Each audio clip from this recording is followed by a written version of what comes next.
बहुत सी चीजें खुलेंगे तो मेरे खिलाफ ये वही लोग हैं जो आज इस असेंबली के इलेक्शन में इनको और दो उनको और दो ऐलान किए थे। वो लोग मुझे फोन करके बोले आप ऐसा क्यों बोल रहे हैं, आप एम्यूनेशन दे रहे हैं बीजेपी को। मैंने कहा हजरत दामन बरकाता हूं, जजमेंट आप पढ़ो, ये जजमेंट तमाम चीजों को खोल देगा। मुझसे कहा कि आप खामोश हो जाओ, ऐसी तुम मत बोलो। मैंने कहा मौत मेरे को खामोश कर सकती, जब तक अल्लाह जिंदा रखेगा मैं सच्चाई को बयान करूंगा और बयान करता रहूंगा। आज बोलो खामोश हो जाओ। मैं जब कह रहा था तो कोई बोल रहे हैं मत बोलो, इनको क्या है, ये भड़काऊ भाषण दे देते, इनको क्या है, इनको टीवी पे जाके बोलने का शौक है। आज क्या हुआ महाराष्ट्र के चुनाव में, क्या बीजेपी ने क्या कहा जा जाकर। आज हमारे पास करण जैसे, क्या नाम है, यूसुफ पुंजानी आकर तकरीर करके गए, मैं इलेक्शन जीतने का हार गया। उन्होंने कहा कि बीजेपी ने पूरे महाराष्ट्र में प्रचार कर दिया कि फतवा जीतेगा या भगवा जीतेगा। बताओ ये कौन है लोग। अरे आपको अगर इलेक्शन लड़ना है लड़ो, आगे बढ़ो, सिर्फ बैठ कर ऐलान करने से नहीं होता, इलेक्शन लड़ो, मालूम होता आपको कैसे वोट हासिल करना पड़ता है। एक आलिम दीन मुफ्ती इस्माइल आपके सामने जो इलेक्शन लड़ रहा भी है, मिंबर रसूल पर आपको अच्छाई को बयान भी करता है और चुनाव भी लड़ता है। मगर यह क्या बात है कि इलेक्शन आएगा इनको और दो उनको और दो। अरे आप लड़ो, आप नहीं लड़ सकते तो अपने दामाद को लाओ, चलो लड़ो ना, क्यों नहीं रोकना। नहीं, हम इनको बोलेंगे उनको बोलेंगे। क्या हुआ, आपने बीजेपी को हैंडल दे दिया। यूसुफ पुंजानी कह रहा है कि बीजेपी गली गली जाकर ऐलान कर दी कि फतवा जीतेगा या भगवा जीतेगा। अरे जब सियासत नहीं आता करना तो मत करो, दुआ करो या हिकमत अमली से इख्तियार करो। नहीं, हमको सब चीज होना। देख लिए क्या हुआ। अब किधर है आप, किधर है नहीं मालूम। कहां है वो लोग जो औरंगाबाद में बोले थे इम्तियाज जलील कोर्ट मत, उस समाजवादी पेंडेंट कोर्ट तो बोले थे अरे चेहरा दिखाओ औरंगाबाद के अवाम के सामने तुम। अरे लिफाफों पे जिंदगी गुजारने वालों, शर्म से डूब मरो तुम। मेरे घर को आए थे, मेरे घर को आए थे हैदराबाद को, बगैर बोले मेरे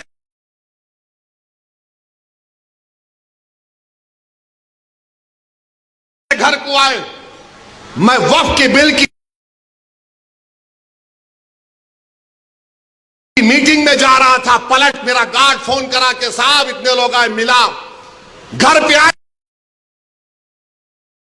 तो मैंने कहा कि मेरा घर इतना बड़ा नहीं है, आप लोग 20 लोग ले लीजिए, लोगों को बिठा, वो बात करे, बात करा, लेटर लिख के दिए को टिकट दो, मला मैं गौर करूंगा। फिर जाने से पहले कि अंग्रेजी कुरान का तर्जुमा जो तरक्की छपा हुआ है उसकी 4 कॉपियां इन जिम्मेदारों को दिया कि आप मेरे घर को आए, ये एक अल्लाह के वली की कुरान का तर्जुमा है। एक एक हाथ में दिया तो औरंगाबाद जाके बोले हम घर को गए थे, हमारे को चाय तक नहीं है।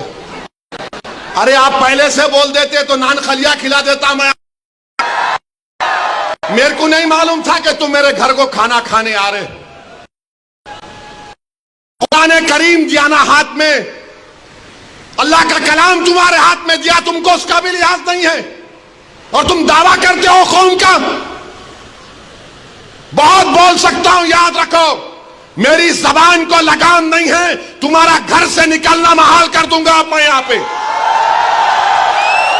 मेरे भाई इमाम शाफई मुफ्ती साहब बैठे हुए, इमाम शाफई रहमतुल्लाह अलैह का जमाना है। एक दौलतमंद ने कहा कि अगर अल्लाह मेरे को बेटी देगा तो जब उसकी शादी करूंगा दीन और दुनिया की दौलत उसको दूंगा। जब बेटी की शादी का मौका आया उलमा इकराम के पास गया उलमाए किराम ने कहा कि नहीं, तू नहीं दे सकता, दीन और दुनिया की दौलत तो कैसे देगा, तेरी कसम गलत हो गई। इमाम शाफई के पास गए। इमाम शाफई बोले बहुत आसान है।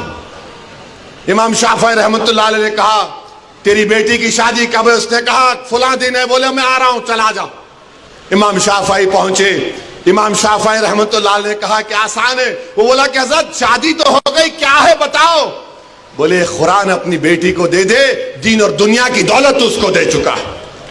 मैं उनको दिया, 4 कुरान दिया उनको, और बोल के दिया कि आप मेरे घर को आए, मुझे पता नहीं है, मैं वकीलों की मीटिंग में जा रहा था, पलट कर आया आपके लिए, ये कुरान करीम का तोहफा आपको दे रहा हूं। अरे तुमको ओवैसी से, मजलिस से नफरत है, मगर कुरान करीम की तो अजमत का तुम लिहाज रख लेते।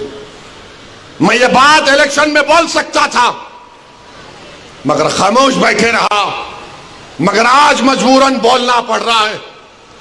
याद रखो, तुम लोग जो काम कर रहे हो ना, तुम महाराष्ट्र के मुसलमानों को ना सिर्फ कमजोर कर रहे हो, बल्कि तुम उनकी आवाज का गला घोट रहे हो।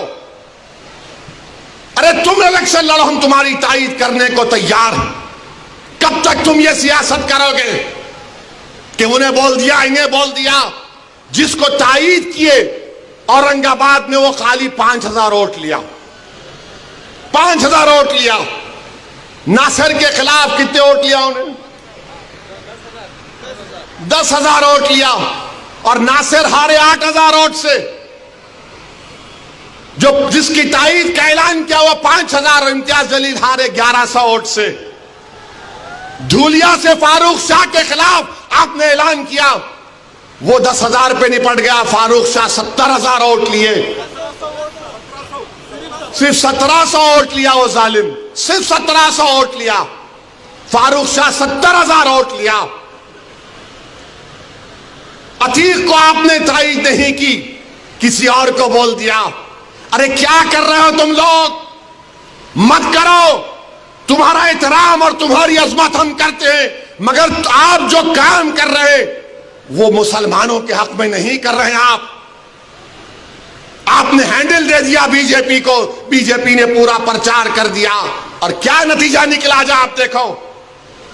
कल ये बीजेपी की सरकार अगर कुछ करेगी तो कौन आके लड़ेगा? आप आएंगे रोड पे? यही इम्तियाज जलील, यही फारूक शाह, यही मुफ्ती इस्माइल, यही नासिर सिद्दीकी, यही फारूक शाब्दी, यही वारिस पठान मैदान में उतर के मुकाबला करेंगे। मेरे भाई, पहचानो इन लोगों को। मैं नहीं बोलना चाह रहा था, मगर आज मैं जरूरी है सच्चाई को बयान करने के लिए कह रहा हूं। बहरहाल मेरे अजीज दोस्तों और बुजुर्गों, अपने मस्जिदों को आबाद रखो। जो लोग मस्जिदों को छीनना चाहते हैं, उसका जवाब क्या है? अपनी मस्जिदों को भरे करो। तुम्हारी जुमे की नमाज फजर की नमाज में उतनी तादाद होनी चाहिए। तुम्हारी मगरिब की जमात में